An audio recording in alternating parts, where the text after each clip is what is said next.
Hey there, just got a new package in the mail today from AliExpress. Just wanted to do a quick unboxing. So here we go, we got this new, here we go, Pagani Design. Just thought I'd do a quick unboxing for you.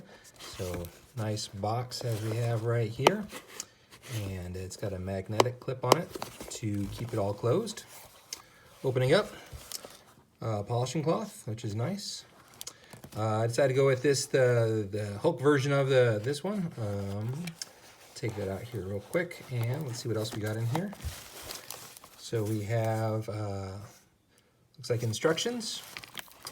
What else do we have in here? Oh, here we go. Warranty card. Not filled out, I guess, so if I have any issues, I get 1 year from whenever I fill out the card. Yeah, wouldn't that be nice? So those two come with it.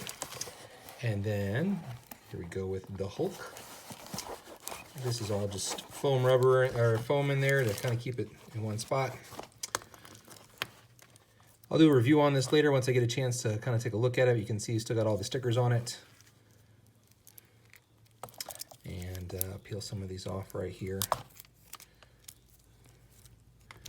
Just take a look at all this here. Open this up. Yeah, it looks nice. I'm looking forward to this. I'm gonna go through and get it all sized up, put it on my wrist, and wear it for a few weeks and let you know what I think about it. But I just wanted to show you real quick here, the unboxing of this Pagani Design Submariner homage that I got off of AliExpress for $68, I think. So I'll let you know what it turns out like here in a few minutes.